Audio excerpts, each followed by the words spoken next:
황금 돼지의 해 2019년. 이미 지나간 해는 낙장 불입. 새롭게 떠오르는 태양처럼 합격의 1타 2피로 역전 3골을 외칠 주인공이 될 준비는 되셨나요? 꿀 정보만 모아드리는 성공 취업의 복주머니. 잡정보센터 취준생 구제 프로젝트 왜 떨어졌나 시즌5 지금 시작합니다.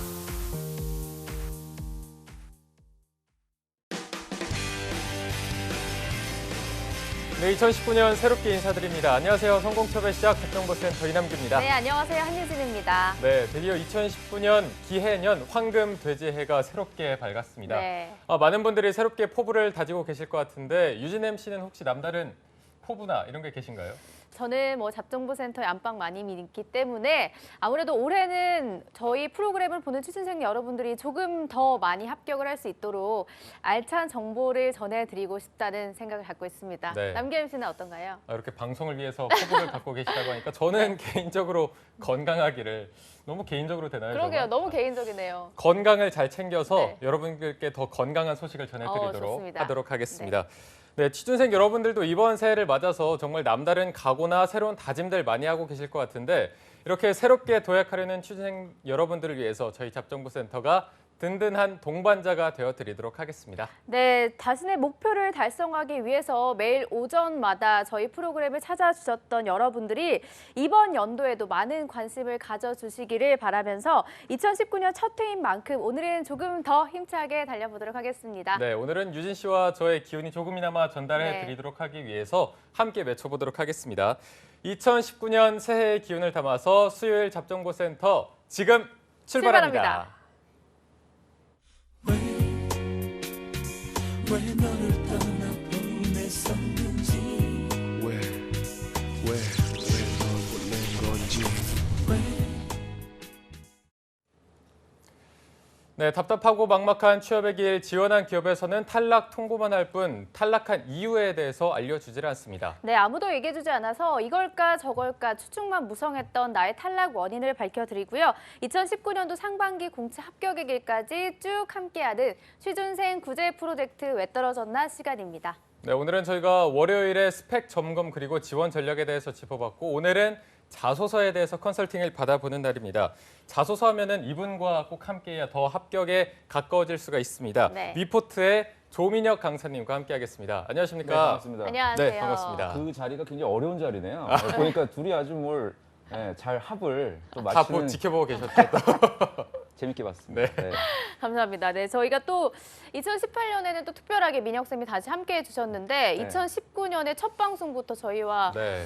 함께 문을 열어주고 계십니다. 소감이 남다르실 것 같은데 새해에는 네. 민혁 쌤은 어떤 계획을 세우고 계실지 궁금합니다. 계획을 세우면 스트레스 받아요, 사람이. 그래서 저는 가급적이면 계획을 세우지 네. 않고 그냥 네. 그날 최선을 다하는 걸로 하고 제가 사실 오늘 방송 준비하면서 작년에 첫 방송이 뭐였나 한번 찾아봤어요. 네. 작년에 보니까 그때도 이제 왜 떨어졌나였고 그 이주호 학생이라고 굉장히 진지한 학생이 있었어요. 기계 시스템 공학과를 졸업했던 이공계 분이었는데 네네. 공대생이었음에도 굉장히 자소서를 잘 써서 그 당시에 굉장히 산뜻하게 한 해를 시작했던 기억이 있어서 네. 오늘은 좀 어떨까. 사실 자소서도 제가 옥동철 학생 거 검토를 했는데 네. 기대해 주시면 좋을 것 같습니다. 알겠습니다. 과연 그 기대가 저희가 생각한 기대가 좋은 맞는지 기대일지. 또 산뜻하게 시작할 수 있을지 한번 기대를 해보도록 하겠습니다. 네. 자, 그러면 오늘 또 자소서의 포문을 열어줄 학생을 모셔보도록 하겠습니다. 왜 떨어졌나 시즌5의 5번째 주인공 옥동철 학생 모시겠습니다. 안녕하세요. 안녕하세요. 안녕하세요. 네. 네, 동철 학생 2018년 마지막도 저희와 함께 해주셨고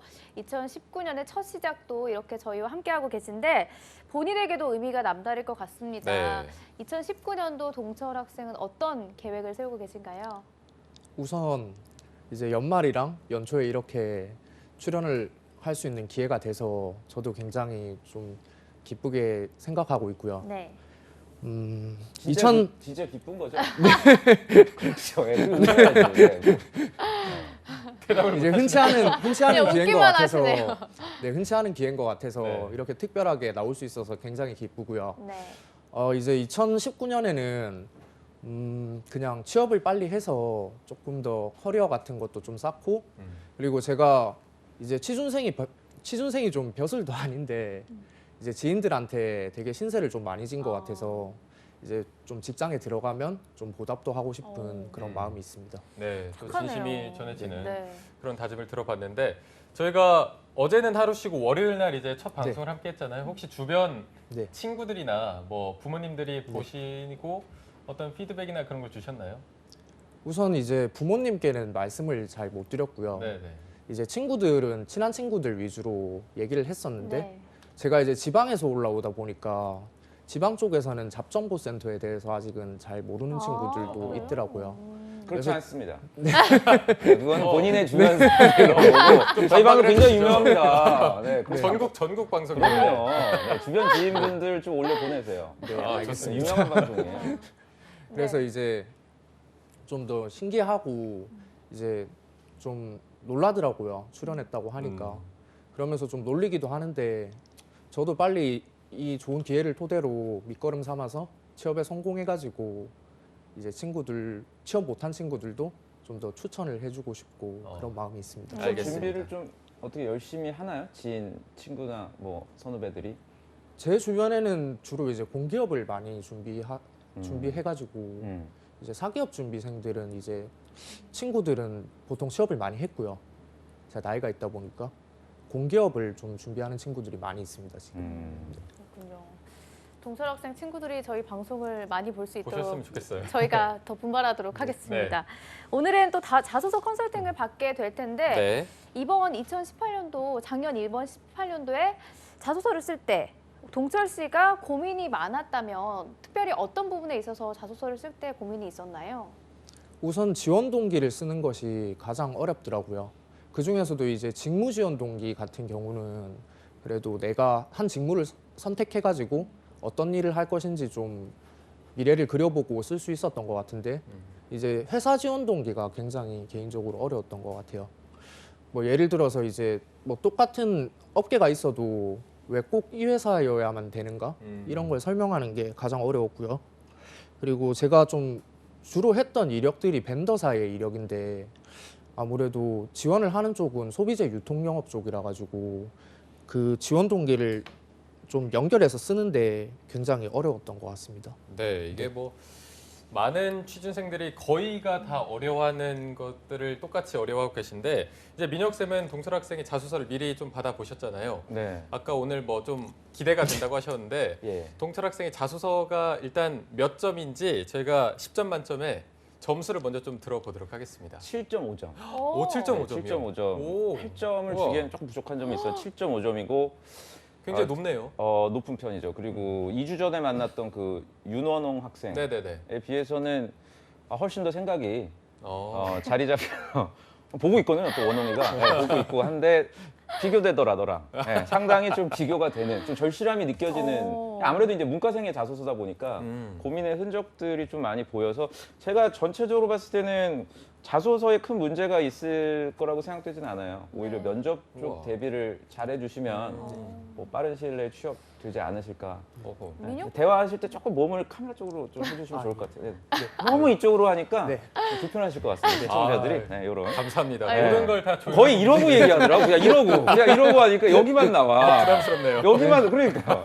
감사합니다. 네. 네. 아이고. 그냥 민혁- 부산 남자예요. 민혁 네. 쌤 입에서 5점 이상이 나왔던 게 그니까요. 오랜만인 것 같은 생각이 듭니다. 네. 그거 이제 제가 오랜만에 출연을 아 그런가요? 기분 아련. 탓이겠죠? 아련아. 아니, 잘 씁니다. 잘 쓰는 어. 분들은 제가 잘 쓴다고 말씀을 드리니까 네. 알겠습니다. 알겠습니다. 이게 자신감 7점, 가지시기 바랍니다. 5점 굉장히 높은 자소서를 에 대한 평가를 해주셨습니다. 오늘 그러면 이제 저희가 네. 조금 더 10점 만점이 되도록 좀 바꿔봐야 될 텐데 네. 어떤 자소서를 골라주셨나요? 그나마 그래도 좀 개선해야 될 게 보였던 BGF 리테일 자소서를 가지고 왔고요. 항목 중에서 좀 어렵게 생각되는 지원 동기 항목하고 경험에 대한 항목 두 가지를 좀 보면 좋을 것 같습니다. 네, 알겠습니다. 자, BGF 리테일 자소서를 골라주셨는데 본격적인 진단을 하기 전에 그럼 오늘 살펴볼 이 BGF 리테일 자소서가 타 기업과 비교했을 때 좀 특징이 있나요? 어려운 BGF 편입니까? 리테일이 이제 편의점 쪽에서도 자소서를 많이 보는 기업으로 이제 구직자들에게는 나름 유명하고 그리고 BGF 리테일 자소서가 왜 어렵냐면 네. 항목을 계속 바꿔요. 아. 네, 항목이 이제 뭐 3개였다가 4개였다가 5개가 됐다가 또 마지막 항목을 또 바꾸고 아마 이번 상반기도 또 항목을 바꿀 겁니다. 네. 그래서 변별력이 구직자들이 좀 대비하기에는 높기 때문에 저희 방송 계속 시청하시면 좀 도움 될 것 같아서 BJF 리테일을 좀 준비를 네, 했고 좋습니다. 귀찮게 많이 해요 구직자들을. 뭐 매장을 방문해서 느낀 점을 써라 또는 뭐 SC 영업관리자로서 뭐 개선해야 될 점 느낀 점을 써라 뭐 이런 것들 상당히 좀 곤욕스럽게 하는 아마 BJF 리테일 그 채용 담당자가 저희 애청자신 것 같아요.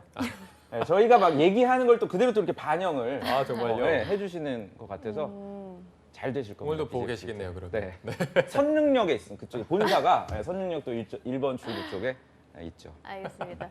동철 씨의 자소서 7.5점으로 평가를 해주셨는데 그게 이 BJF 자소서도 평가? BJF 리테일죠. 네. BJF 리테일 전체적인 그 뭐 사실 BJF 리테일뿐만이 아니라 약간 그 옥동철 학생의 그 느낌이 있더라고요. 자소서가 예, 저런 느낌, 약간 좀 진중한 그런 느낌의 자소서 애절한, 좋은 절실한. 거예요. 그 좋은 겁니다. 자소서에 보여줬던 느낌이 면접에 만나서도 이렇게 느껴지는 건 상당히 괜찮은 거거든요. 네네. 그 저는 좋은 결과 저는 있을 거라고 오. 보여요. 네, 알겠습니다. 감사합니다. 알겠습니다. 이렇게 민혁 쌤이 원래 좀 과묵합니까?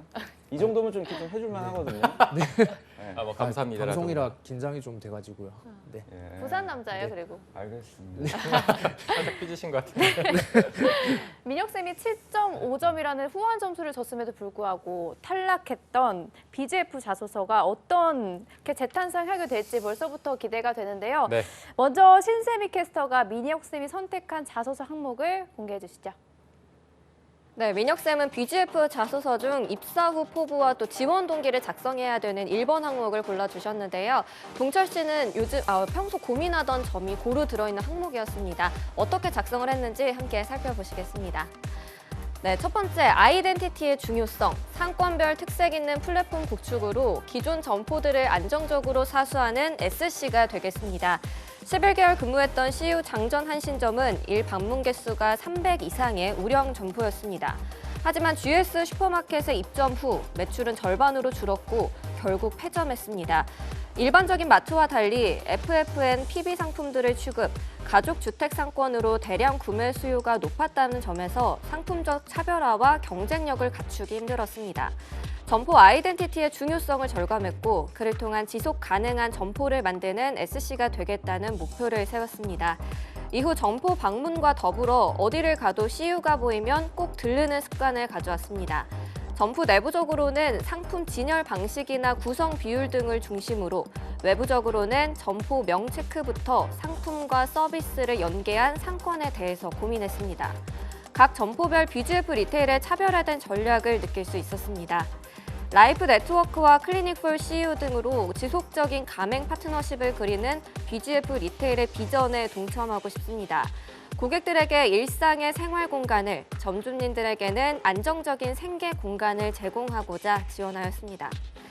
다각도 접근을 통한 차별화, 입사 초기 상품별 스코어와 발조 시스템의 이해도를 높이며 기초를 다지겠습니다.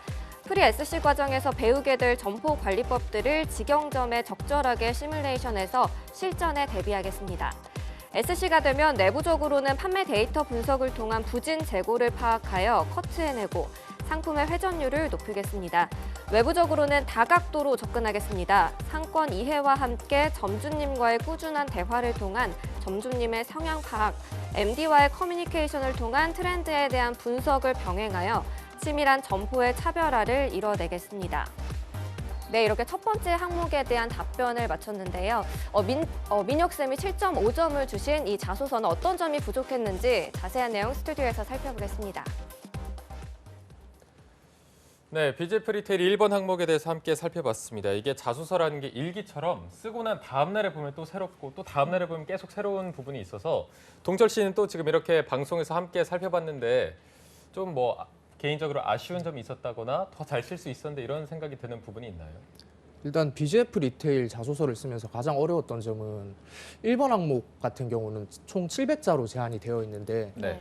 그 지원 동기랑 이제 입사 후 포부를 다 넣어야 되더라고요. 근데 저는 이제 BGF 리테일 같은 경우는 좀 탈락을 많이 한 기업인데 좀 굉장히 좀 들어가고 싶은 기업 중 하나였고 쓸 이야기가 굉장히 많았어요. 근데 그 700자 안에 그 회사 지원 동기랑 입사 후 포부를 다 같이 넣는 게 조금 어려워서 좀 입사 후 포부 쪽은 좀 구체적으로 작성을 하지 못했지 않나 아쉬움이 남습니다. 뭐 BGF가 서류 탈락이 이번에 그럼 한 번이 아닌 건가요? 네, 총 작년 하반기부터 썼으니까 지금 연속으로 3번 떨어졌습니다. 세 번. 세 번 다 그러면 서류에서 네. 탈락을. 네. 그러면 어느 정도 좀 자소서에 문제가 있지 않나 싶어서 민혁 쌤이 방금 저희가 1번 답변만 살펴봤을 때 1번 답변이 점수로 또 했을 때 한 10점 네. 만점에 잘 쓴 편인가요? 6점이죠. 6점이요. 네. 1번 항목은 그렇게 높은 점수를 드리기는 좀 어려운. 네, 아마 본인도 좀 약간 자각하고 있었던 것 같아요. 굉장히 중요한 항목 아닌가요? 그 채용 담당자 입장에서 아주 중요한 항목인데 사실 1번을 매우 잘 쓴 사람들을 전체적으로 지원자를 봤을 때는 그렇게 많지 않으니까요. 네, 사실 뭐 합격을 결정하는데 중요한 항목이긴 하지만 뭐 또 다른 경험이 있으면 또 다른 합격할 가능성이 있어서 지금 지원 동기 쓰시는데 일단 너무 저는 스트레스 받지는 않으셨으면 좋을 것 같아요. 네, 일단 조언 드리고 싶은 거는 네. 제가 지금 궁금한 거는 이제 3번을 지원을 하셨는데 지원 동기 쓰실 때 어떤 옥동철 학생만의 뭐 지원 전략이 있으세요? 논리, 지원 동기 나 이렇게 뭐 접근한다, 방향. 총 3번을 쓸 동안 예. 계속 떨어져가지고 패턴을 계속 바꿨던 것 같습니다. 이제 작년 하반기 같은 경우는 그나마 이제 회사를 다닌 이력이 있는 뭐 의류 벤더사의 경험을 억지로 이제 짜내가지고 SC의 직무랑 좀 연결시키려고 했었고, 이제 올해 상반기 같은 경우는 좀 기업에 대한 조사가 좀 부족한 것 같아서 좀 이렇게 쓰면 이제 컨설턴트님들께서는 최악이라고 하시더라고요. 뭐 회사에 대한 내용을 너무 많이 썼던 것 같고, 올해 하반기 같은 경우는 그나마 좀 저의 진솔한 이야기를 좀 담고 싶어서 실제로 이제 편의점을 근무를 했었는데 옆에 이제 GS 슈퍼마켓이 들어와가지고 폐점을 당한 경험이 있었거든요. 네네. 그래서 이제 그 폐점을 당한 경험을 통해서 느낀 점을 좀 쓰고 이제 그걸 통해서 이제 좀 발로 뛰는 노력 같은 거를 좀 어필하려고 했었는데 좀 잘 안 된 것 같습니다. 네. 네.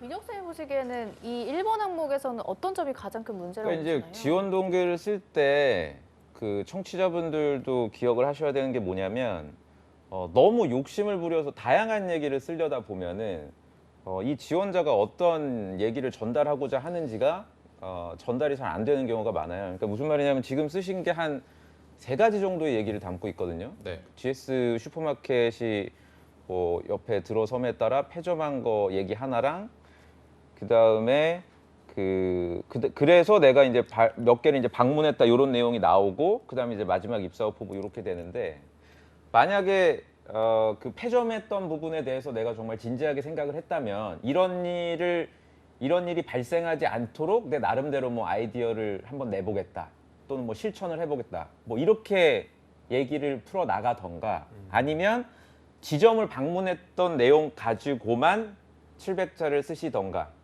아니면 그 2가지도 아니면 완전히 다른 방법으로 아까 말씀하신 뭐 벤더 그 이전 직장에서 경험했던 내용 가지고 뭐 입사 후 포부를 풀던가 이렇게 했었어야 되는데 너무 많은 얘기를 지금 담다 보니까 사실상 그냥 어디서 간접적으로 들은 얘기를 뭐 음식에 비유하자면 약간 비빔밥 같은 느낌으로 좀 섞이지 않았나. 지난번에 제가 윤호논 학생한테도 그때 말씀드렸던 것 같은데 입사 후 포부 쓸 때 그 친구도 뭐 현대 모비스에 뭐 지독하게 사랑에 빠져서 기억나네요. 그죠? 그리고 마지막 그 다짐만 9개인가 있었거든요. 하겠습니다. 뭐 똑같죠. 하겠습니다. 지금 보시면 옥동철 학생도 지금 한 6개 되나요? 하겠다는 내용만 그죠? 지금 한번 데뷔하겠습니다. 한번 다지겠습니다. 보여주시면 그죠? 다지겠습니다. 데뷔하겠다. 뭘 하겠다는 거지? 높이겠다. 높이겠다. 접근하겠다.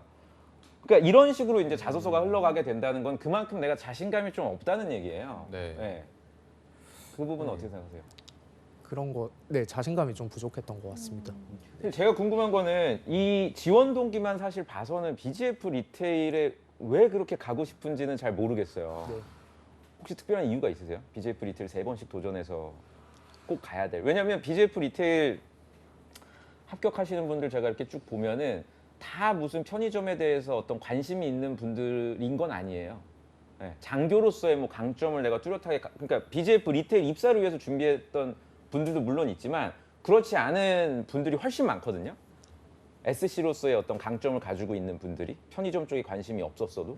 근데 옥동철 학생 거를 제가 봐서는 어떤 그 사유 때문에 꼭 그 입사를 하고자 하셨는지가 제가 궁금해서. 편의점 영업 관리가 일단 하고 싶어가지고 편의점 알바를 시작했었는데 그곳이 이제 CU여가지고 좀 그냥 아르바이트였지만 좀 오래 일하다 보니까 그 브랜드에 대한 좀 로열티 같은 게 생기더라고요. 어떤 로열티가 생기셨나요? 아르바이트 하시면서. 그냥 좀 그랬던 것 같아요. 그냥 이제 취업이 잘 안 되고 네. 그냥 오랫동안 알바를 하니까 약간 좀 그쪽에 대한 애정이 조금 더 생겼던 것 같습니다.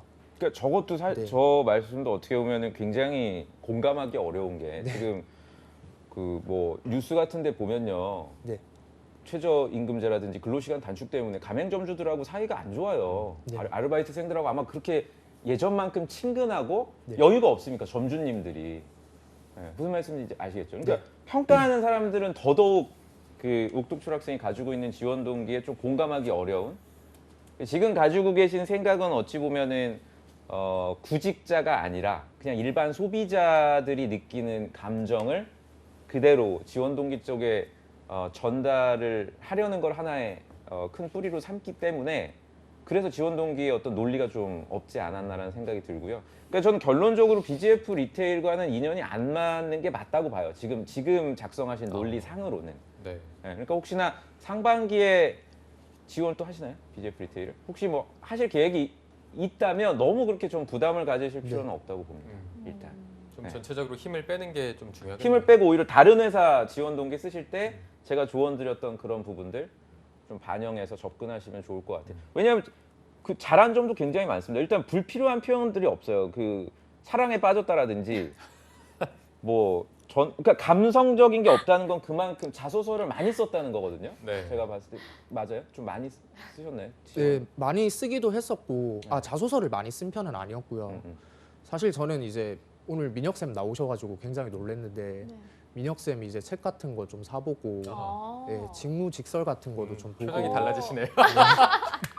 공부를 좀 많이 했던 것 같습니다. 아이고. 우리 청취자분, 저기 시청자분들이 오해합니다. 예, 네, 제가 뭐 입을 맞춘 줄 알고 이게 대본에 전혀 없습니다, 여러분들. 그런 얘기요.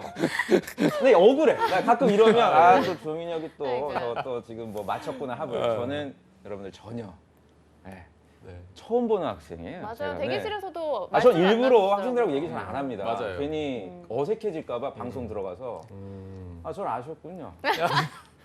친구들이 잘못했네. 팬이셨네요. 친구들만 취업에 대해 잘 모르고. 아니 왜냐하면 보니까 불필요한 군더더기 표현들이 거의 없어요.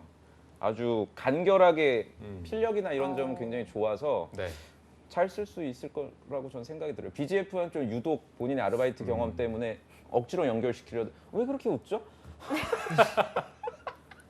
아니요. 네, 그런 면이 웃음이 있습니다. 나오네요. 네. 네. 굉장히 외로운 싸움을 또 하네요. 2019년에 또. 네. 뭔가 민혁쌤의 애정이 가득한 좀 조언이 아니었나 싶은데 그러면 바로 이어서 두 번째로 골라주신 항목부터 보면 자소서 5번 항목이고요. 네. 직무에 관련된 역량에 대해서 서술해야 하는 항목입니다. 과연 이 항목에 대해서 동철 씨는 어떻게 작성을 하셨는지 이 부분은 직접 읽어주시면 좋을 것 같습니다. 질문이 이제 1번이 직무 선택 이유고 2번이 직무 수행 시 예상되는 어려움 그리고 3번이 이제 극복하는 본인 강점 및 방안인데 네. 일단 크게 세 단락으로 나누어서 썼습니다. 일단 어려움부터 썼는데요. SC 직무 수행 시 신제품의 발주나 본부 방침을 전달함에 있어 점주님들과의 의견 차이가 발생할 수 있습니다. SC 직무 전 직영점 근무를 할 것이지만 수년간의 업력을 이어오신 점주님들을 상대로 신뢰감을 드리지 못할 수 있습니다. 그러므로 점주님들에게 믿음을 줄 수 있는 전문성을 기르는 것과 그를 바탕으로 한 당위성 있는 설득력이 중요하다고 생각합니다. 16년 12월 의류 수출회사 노브랜드에서의 인턴 근무로 설득력을 배웠습니다. 고객사에 납품할 의류 샘플 제작 관리 업무를 수행했고 제작 개발실의 봉제사, 재단사분들과의 팀워크가 중요했습니다. 그들은 업력 20년 이상의 베테랑들이었던 반면 저는 신입이었기 때문에 사무실이 원하는 방향으로 지시사항을 전달함에 어려움을 겪었습니다. 어르신들을 상대로 예의를 갖추는 것도 중요하지만 관리자로서 제작 지시를 하기 위해서는 전문성을 갖추어야만 한다는 것을 깨달았습니다. 부족한 지식을 보완하기 위해 업무 시간 외적으로 꾸준히 학습하는 자세를 길렀습니다. 비전공자로서 생소했던 봉제 지식들을 습득하고 업무 문서인 작업 지시서를 현장에서 이해하기 쉬운 현장 용어들로 구성하여 전달드렸습니다. 노력의 결과 팀으로서 서로 간의 신뢰를 쌓을 수 있었고 업무상의 의견 차이를 줄이고 원활한 업무 수행을 할 수 있었습니다. 중간 관리자로서 길렀던 역량 위에 BGF 리테일의 체계적인 교육 시스템을 통해서 전문가로 성장하고 싶습니다. 점주님과의 좋은 관계 역시 중요하겠지만 그에 앞서 현실적인 상황을 인지하고 적절한 솔루션을 제시할 수 있는 신뢰받는 SC가 되겠습니다. 그를 통해 생계에 직접적인 도움을 드리며 보람을 느끼고 싶습니다. 네. 저는 이 항목 굉장히 소제목도 좋았고요. 굉장히 괜찮게 쓴 것 같은데 민혁 쌤은 10점 만점에 몇 번? 7점. 7점. 네, 1번 항목보다는 더 올라갔네요. 네, 좀 괜찮은 항목이긴 한데 네. 계속 조금 뭔가 아쉬운 부분이 있어요. 그러니까 잘 못 쓴 자소서는 아닌데 제가 몇 가지 좀 말씀을 드리면 네. 일단 아주 베이직한 내용이긴 하지만 순서를 지켜주시면 좋죠. 세 가지를 물어봤는데 지금 답변하는 순서가 직무 선택 이유가 지금 마지막에 네. 가 있거든요. 아. 2, 3, 1 직무, 순서로 그렇죠. 썼네요. 네, 직무 선택 이유가 이제 마지막 세 번째 단락에 있고 그 단락을 좀 첫 번째로 올려서 그러니까 뭐 CJ 자소서도 그렇고 이렇게 소제목으로 물어보는 회사들이 있어요. SK도 그렇고 가급적이면 그 본인의 사고의 흐름대로 쓰시기보다는 이 소 항목에 대한 답으로 구성을 여러분들이 해주지. 특히 지금 아마 취업 처음 하시는 분들은 그런 게 뭐가 중요해 하실 수 있는데 채용 담당자들이 그냥 막 이렇게 항목을 만든 게 아니거든요. 그러니까 평가하기 좋게끔 만들어 주시는 게 지금 나오고 있지만 이렇게 어려움, 직무 선택 이유 먼저 쓰고 가장 좋은 건 직무 선택 이유 땡땡 뭐뭐뭐. 그리고 단락을 나눠서 예상되는 어려움 땡땡 어쩌고 저쩌고 그다음 마지막 나만의 강점이 방안. 그냥 절대 이게 유치한 게 아니거든요. 그러면은 자연스럽게 단락마다 그 소 제목이 3개가 나오죠. 근데 지금 옥동철 학생 제목을 보면 아까 한유지 아나운서는 굉장히 감동스럽다고 했는데 이건 대제목이거든요. 대제목. 네네. 네. Together Everyone Achieves 뭐 이것도 본인이 만든 거예요? 약간 이제 옛날에 아니네요. 그러니까 이런 식으로 그냥 어디서 뭔가 주워 담은 것 같은 느낌의 표현. 이게 뭐 무슨 본인 김난도 교수님도 아니고 뭐 트렌드 코리아 항상 이렇게 만들잖아요. 뭐 특급 뭐 이런 식으로 네. 이런 거 되게 안 좋아합니다. 그러니까 채용 담당자는 왜냐하면 진솔해 보이지 못해 보여요. 이거는 약간 인위적이고 좀 자기적인 느낌이 들어서 억지로 이런 단어를 만드실 필요는 저는 없다고 봐서 이런 거보다도 그냥 소 질문에 대한 답을 땡땡. 그렇죠. 그러니까 오늘 방송 중에 제가 지금 말씀드린 게 가장 중요해요. 네, 필기해. 네. 그러니까 되게 유치한 것 같아도 각 단락마다 소제목을 의무적으로라도 여러분들이 써주면 평가하시는 분들이 상당히 쉽게 평가를 할 수 있고 경험이나 뭐 이런 게 좀 잘못됐더라도 좋은 점수를 부여할 수 있으니까 기억을 해두시고요. 두 번째는 이제 예상되는 어려움인데 이게 어떻게 보면은 가장 그 중요한 항목일 수가 있어요. 직무 역량을 점검하는 거기 때문에 네. 다만 그 지금 작성하신 의류 수출회사 노브랜드에서의 경험을 쓰셨는데 요거는 얼마나 근무하신 거예요? 2010년 12월부터 3개월 했습니다. 그러니까 3개월 동안 쭉 기간으로 근무하셨던 과정을 쓰셨어요. 그 3개월 동안 내가 근무하시면서 전체적으로 쭉 느꼈던 거. 예를 들면은 여기 뭐 지시사항을 전달함에 어려움을 겪었고 하지만 봉제 지식을 내가 그 기간 동안 쭉 습득해서 마지막에는 뭐 업무 수행을 할 수 있었다. 요렇게 쓰시는 거는 경력 사원들이 쓰는 직무 기술서는 이렇게 쓰는 게 맞아요. 네. 그러니까 기간으로 접근하는 건 자소서가 아니에요. 뭐 제 책을 보셨다고 했으면 거의 뭐 스타 원칙이라는 게 있잖아요. 그러니까 시점에 하나의 단위 경험을 쓰시는 게 맞죠. 다시 말해서 노브랜드에서 인턴 근무할 당시에 A라는 목표를 달성하기 위해서 몇 명이서 결론적으로 어떤 성과를 냈던 경험이 있다.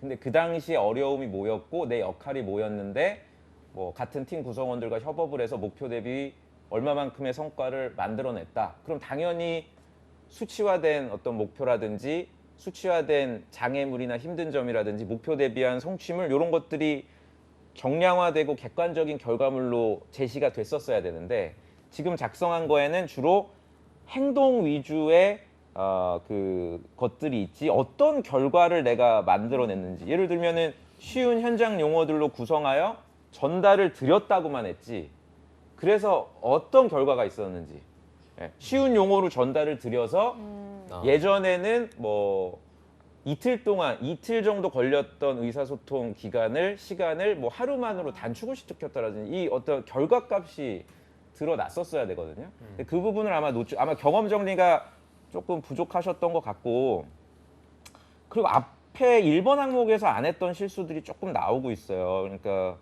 그 제가 앞에 1번에서 칭찬드렸던 게 군더더기 없는 네. 표현들이었잖아요. 근데 지금 두 번째 단락에 보면은 그 주관적이고 정성적인 표현들이 많습니다. 예를 들어 어르신들을 상대로 예의를 갖추는 것도 중요하지만 이건 사실 불필요한 얘기예요. 그러게요. 예, 뭐 예의를 갖춰야죠, 당연히. 예. 그리고 어르신들이긴 하지만 어르신으로 접근하는 게 아니잖아요. 내가 직무적으로 접근하는 거니까 내 역할은 뭐였고 봉제사, 그러니까 이것도 존칭을 쓸 필요가 없어요. 자소서를 쓰실 때. 그 봉제사들 담당은 이런 거여서 둘 간에 어떤 갈등이 있었지만 어떻게 해결했다. 이런 좀 다소 건조하지만 객관적인 직무적 상황이 제시가 되는 게 더 좋지 않았을까 싶고 네. 그리고 또 우리 시청자분들도 동일한 실수를 많이 하실 텐데 여기 보시면은 두 번째 단락에 노력의 결과 팀으로서 서로 간의 신뢰를 쌓을 수 있었다. 신뢰를 쌓았다. 이런 표현들은 자소서에 기술하지 않으시는 게 좋아요. 검증할 방법이 없습니다. 신뢰를 쌓았다는 거를 뭐 이걸 어떻게 검증할 수 있을까요? 예를 들어서 신뢰를 쌓아서 이후에도 뭐 어려운 일이 있을 때 뭐 부탁을 갖다가 들어줬다라든지 뭐 이런 거 이제 면접 때 확인을 하겠지만 자기소개서 상으로는 쓰지 말아야 될 표현들이 있습니다. 받아 적어. 그러니까 신뢰, 소통, 배려, 뭐 협업, 칭찬, 성실 다 들어가 있죠 지금 자소서에. 그러니까 그런 감성적인 표현들은 여러분들이 가급적 노출을 안 시키시는 것이 그게 안 중요하다는 게 여러분은 아니고요. 당연히 중요한데 평가하는 게 첫 번째 자기소개서 단계가 아니라 면접 단계. 예를 들면 여기는 1차 면접에 롤플레잉이 있는 건 아시죠? 네. 되게 재밌는 회사예요. 면접관이 점주 역할을 하고 지원자가 이제 뭐 SC 역할을 해서 뭐 그런 과정에서 아까 말씀드린 키워드들을 평가 충분히 가능하거든요. 그러니까 여기서는 그런 주관적이고 정성적인 단어는 안 쓰시.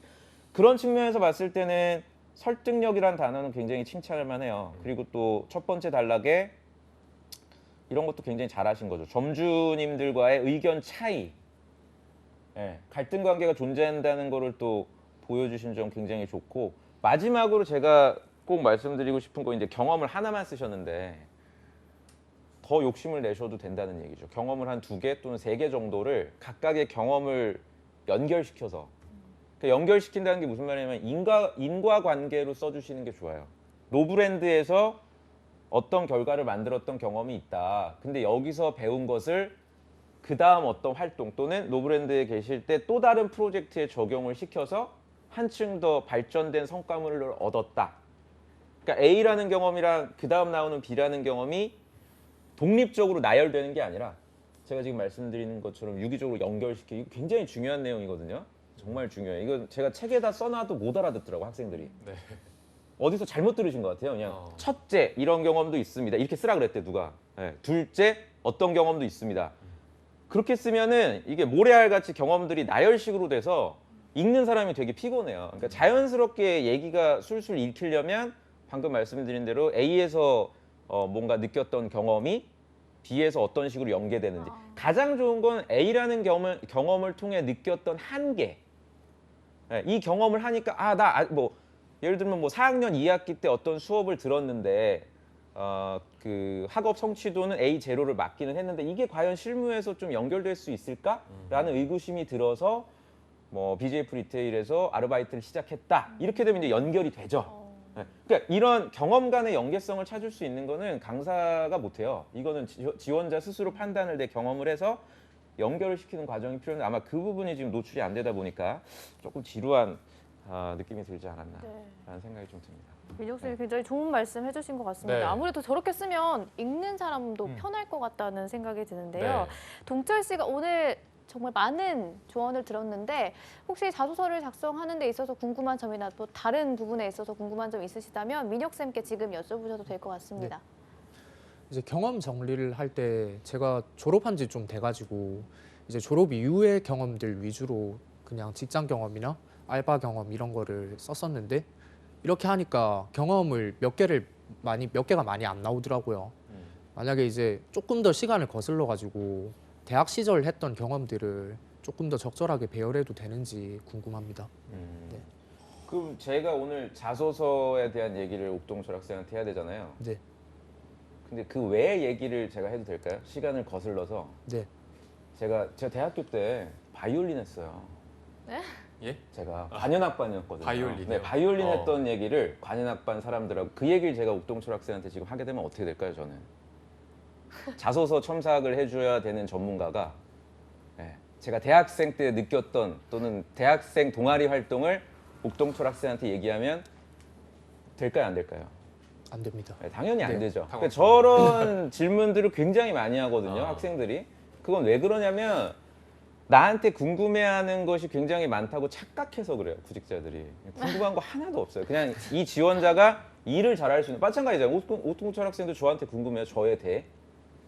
오늘 오실 때 조민혁이라는 사람이 어떤 사람인지 궁금합니까?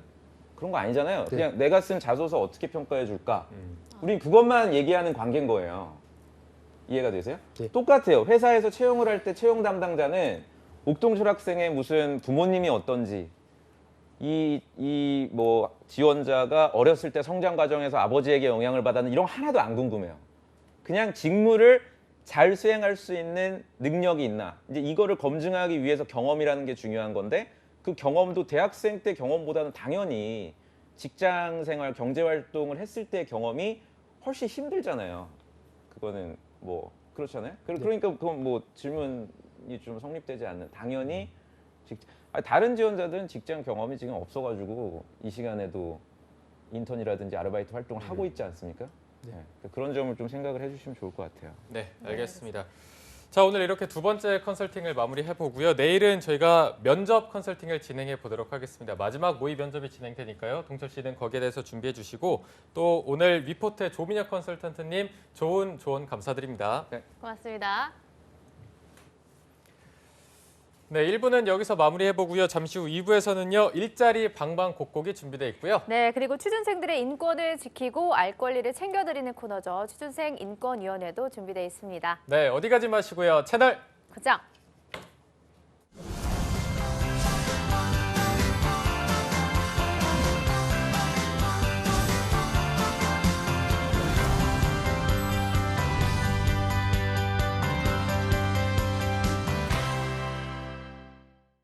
요즘 취업이 하늘의 별 따기인데 급여 몇 달 밀리는 게 어때서 그래? 주휴수당?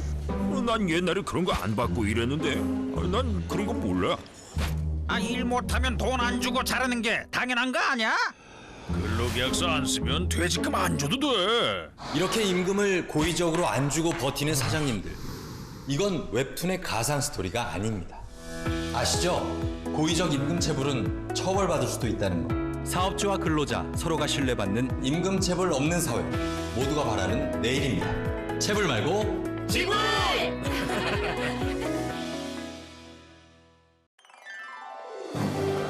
한국 직업 방송을 보면 취업이 보입니다.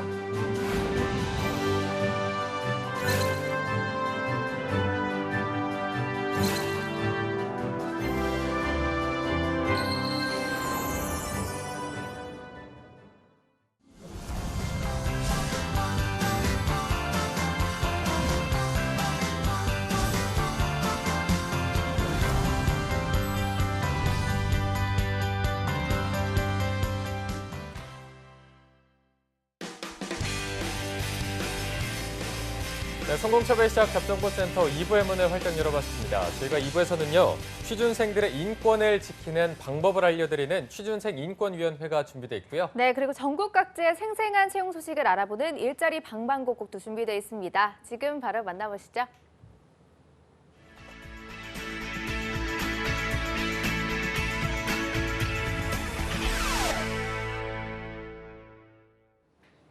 네, 매일매일 전국 각지의 생생한 채용 정보를 알아보는 일자리 방방곡곡. 오늘은 수원으로 가보겠습니다. 수원 고용센터의 이현자 주무관님, 안녕하세요. 네, 안녕하세요. 수원고용복지플러스센터의 이연자입니다. 네, 오늘 채용 소식 알려주시죠. 이번 주 소개해드릴 구인업체는 수원시 인계동에 위치한 해성병원입니다. 재활치료 전문 병원으로 총무과 직원 1명을 모집합니다. 직무 내용은 시설관리 및 기계, 미화관리 등 병원의 총무과 전반적인 업무를 담당하게 되며 학력과 경력이 무관하게 지원 가능합니다. 병원 총무과 경력이 있으신 분을 우대하고 주 5일 근무로 급여는 월 200만 원에서 230만 원, 경력에 따라 급여 협의 가능합니다. 접수 마감일은 채용 시까지이니 관심 있으신 구직자분들은 워크넷 구인 정보를 확인하여 이력서와 자기소개서를 준비해 이메일로 지원하시기 바랍니다. 네, 학력과 경력이 무관하게 병원 총무과 직원 1명 구인하고 있습니다. 관심 있는 분들의 많은 지원 바라겠습니다. 주무관님 바로 다음 소식도 알려주시죠.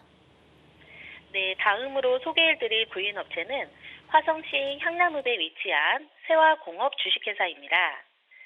자동차와 트레일러의 휴즈박스, 프로덱타 클립을 제조하는 업체로 품질관리 직원 2명을 모집합니다.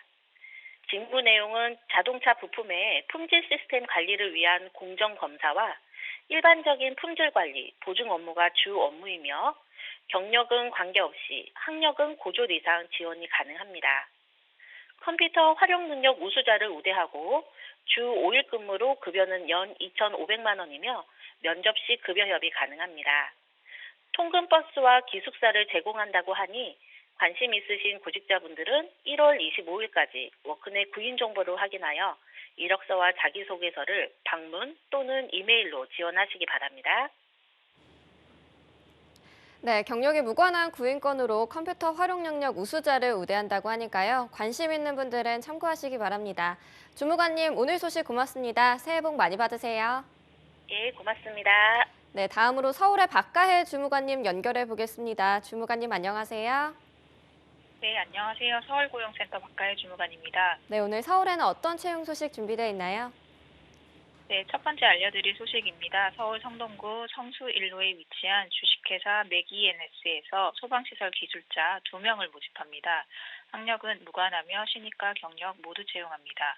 소방설계 및 시공 업무를 담당하게 되며 기계 전기 분야 소방설비 산업기사와 같은 소방 관련 자격증 소지자를 우대합니다.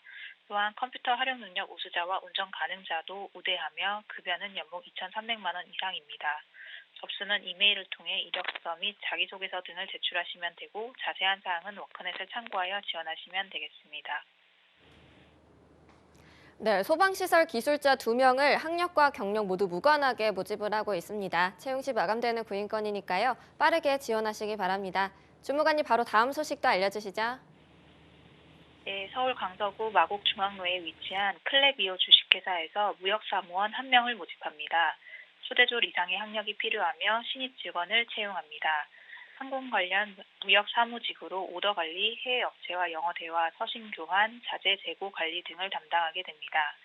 화학공학 및 환경학 전공자와 화학류 관리 기사 자격증 소지자, 운전 가능자를 우대합니다. 급여는 연봉 3,000에서 3,100만 원 이하입니다. 접수는 이메일을 통해 이력서, 자기소개서 등을 제출하시면 되고 자세한 사항은 워크넷 홈페이지를 참고하여 지원하시면 되겠습니다. 네, 이 구직건 또한 채용 시 마감되는 구직건입니다. 관심 있는 분들의 빠른 지원 바랍니다. 주무관님 오늘 소식 고맙습니다. 새해 복 많이 받으세요. 네, 감사합니다. 네, 지금까지 일자리 방방곡곡 경기와 서울 지역의 채용 정보 알아봤습니다.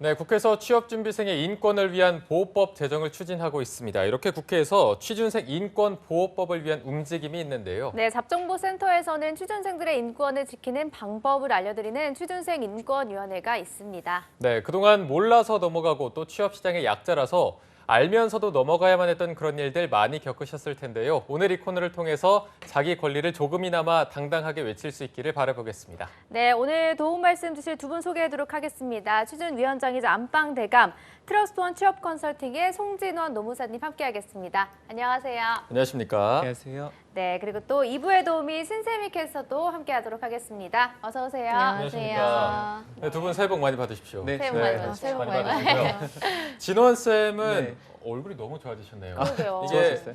약간 보라카이 냄새도 나는 것 네. 같고 잘 다녀오셨습니까? 네, 잘 갔다 왔습니다. 어땠어요? 어떠셨나요? 좀 후기 좀 들려주세요. 거기 이제 크리스마스를 해외에서 처음 보냈잖아요. 네. 근데 거기 해변가에서 이제 모자를 갖고 갔어요. 크리스마스 산타 모자를. 아. 그래서 셀카 이렇게 찍으니까 기분이 좋더라고요. 셀카 찍으니까. 네, 셀카 찍고 또 거기 바다 지금 보고. 그러면 진짜 해변가에서 이렇게 뭐 맥주 한잔 하거나 그런 게 금지돼 있나요, 실제로? 네, 많이 불빛이 많이 없고 음. 해변가에서는 못 하고 그 앞에 바로 이제 뭐 상가에서는 마실 수 있고. 네. 그래도 어떻게 네. 연말을 정말 저희 중에 가장 잘 보내고 계신 것 같은데 새해 다짐이나 이런 것도 멋지게 네. 세워 오셨는지 어떻게 그렇죠. 보내실 뭐 건가요? 개인적인 좀 목표들도 세워 왔던 것 같고, 근데 좀 중요한 뉴스라고 하자면 어쨌든 이제 정부에서 여러 가지 이제 취업 준비생들을 위해서 도움 주는 프로그램이 있는데 네. 거기서 이제 우리 취준생의 인권위원회를 좀 받겠죠 아마.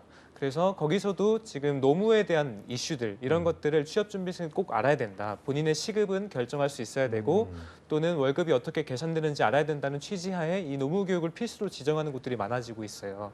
대학들도 마찬가지고. 네. 그래서 이런 이제 인식들이 조금씩 되게 넓혀지는 것이 2019년에 좋은 시도탄이 아닌가 생각이 좀 듭니다. 네. 네, 알겠습니다. 네, 그리고 또 신세미 캐스터도 새해 계획 한번 들어보도록 하겠습니다. 새해 계획이요?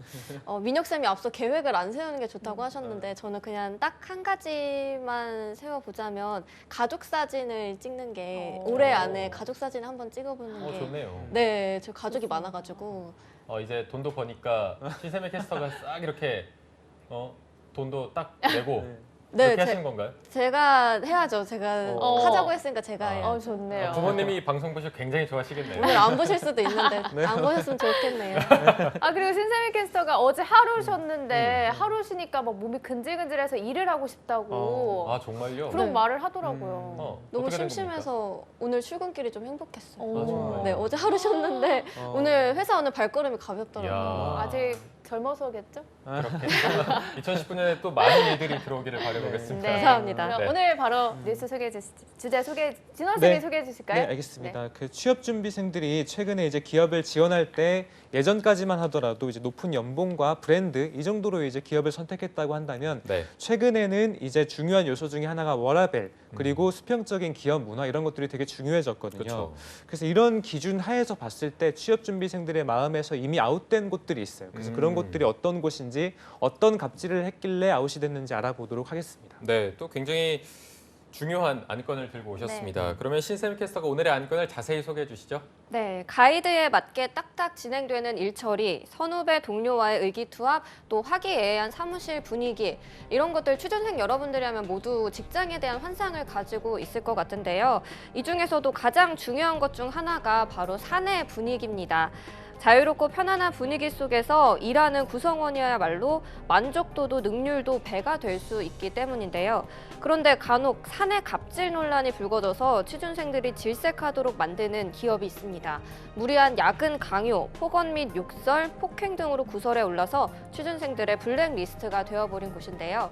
따라서 오늘 취준생 인권위원회 안건으로는 취준생의 마음속에서 아웃, 블랙리스트 기업을 통해 이들의 조직 문화를 꼬집어보자입니다.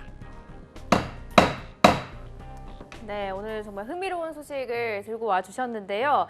취업을 위해서 온갖 노력을 마다하지 않는 우리 취준생 여러분들을 질려버리게 만든 기업, 어떤 기업들이 있는지 하나하나 살펴볼 텐데 먼저 첫 번째 기업을 신세미 캐스터가 소개해 주시죠. 네, 첫 번째 기업은 롯데그룹 계열 광고 대행사 대홍기획입니다. 수평적 문화를 자랑해서 2018년 한국 PR 대상에서 사내 커뮤니케이션 부문 최우수상까지 받았던 기업인데요. 하지만 지난 연도 12월 14일 관련 업계와 대홍기획에 따르면 대홍기획 A 상무는 11월 21일 오후 3시쯤 방으로 직원 4명을 호출을 합니다. 회사가 이벤트로 지급했던 빼빼로를 자신이 받지 못했다며 왜 나한테 아무도 빼빼로 과자를 챙겨주지 않았냐 하면서 감정이 격양돼서 소리를 쳤고요. 또 여러분은 다 받았지? 한 번도 나는 챙겨준 적이 없어 어떡해? 이렇게 하면서 약 30분 동안 소리를 지르고 빼빼로를 던지기까지 했다고 합니다. 야, 이거 나 왜 빼빼로 안 줘 하면서 빼빼로를 집에 이렇게 던졌다는 건데 들으면서도 이게 와, 정말 실제로 있는 일인가? 이런 사람이 실제로 있나? 장난인 것 같은. 장난이라고 하긴 이 빼빼로를 던졌다고 하니까 이게 또 어떻게 좀 산에서 쉬쉬될 수도 있었던 건데 공론화됐는지 또 산의 방침도 좀 궁금하거든요. 네, 그래서 이게 이제 임원이 했다는 게 더 놀라운 것 같기도 하고요. 임원이 또 이렇게. 네.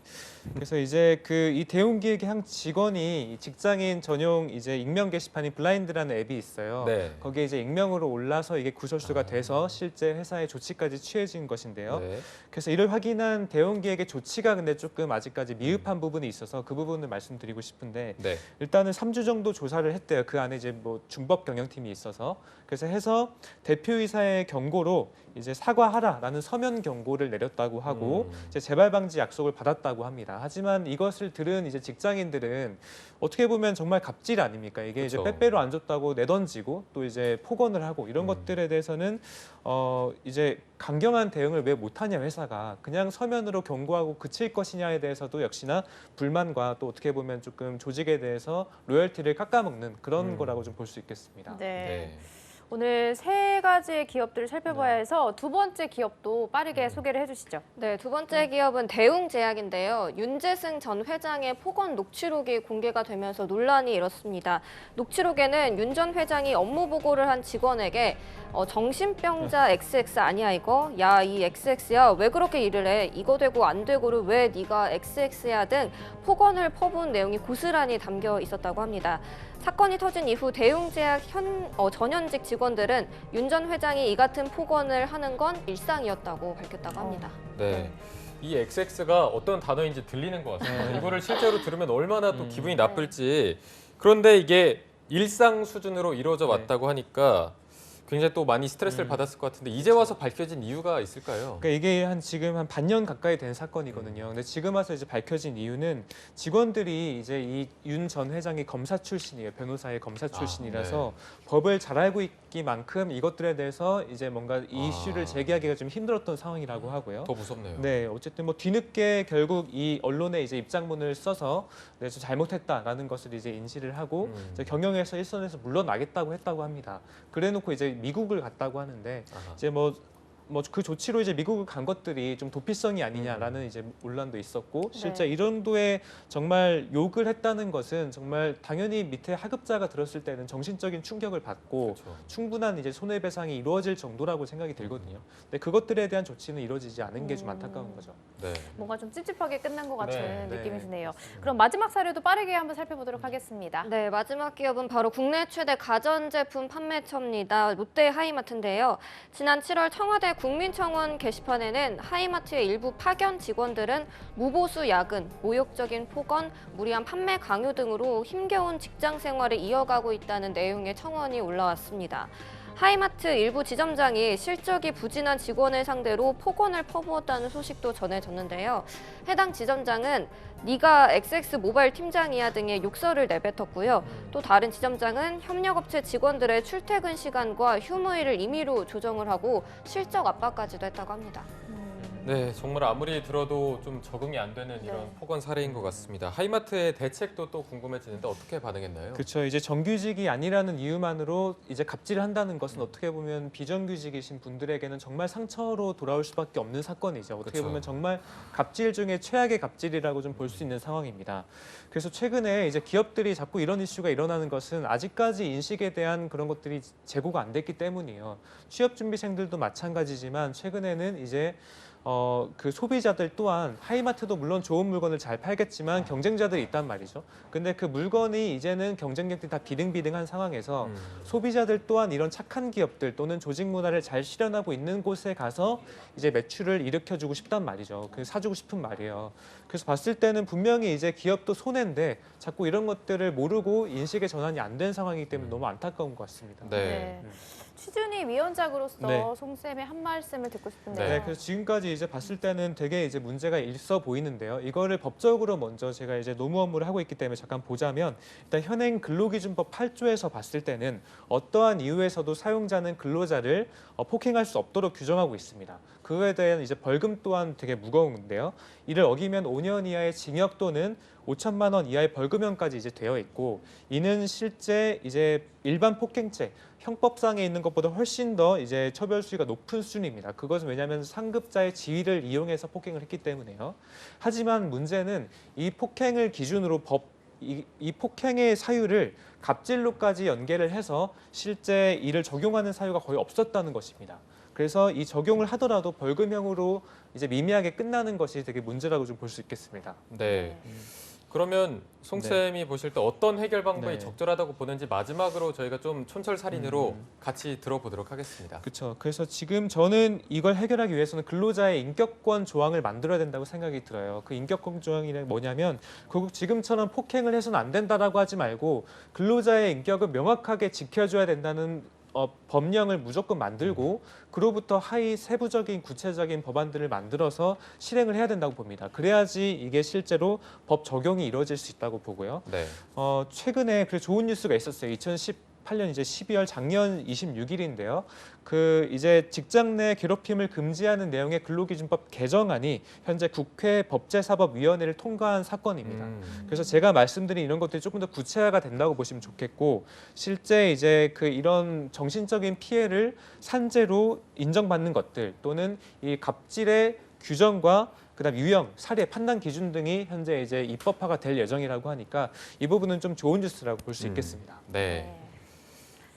자, 오늘 마지막으로 취준위원장으로서의 송쌤의 마지막 촌철살인 한마디까지 한번 들어봤습니다. 오늘 수고해주신 취준생 인권위원회 송진원 노무사님 그리고 신세미 캐스터 두 분 고맙습니다. 고맙습니다. 네, 잡정보센터 오늘 준비한 내용은 여기까지입니다. 내일도 취준생 부재 프로젝트 왜 떨어졌나 시즌5는 계속됩니다. 네, 저희는 내일 오전 10시에 웃는 얼굴로 찾아뵙겠습니다. 여러분 고맙습니다. 고맙습니다.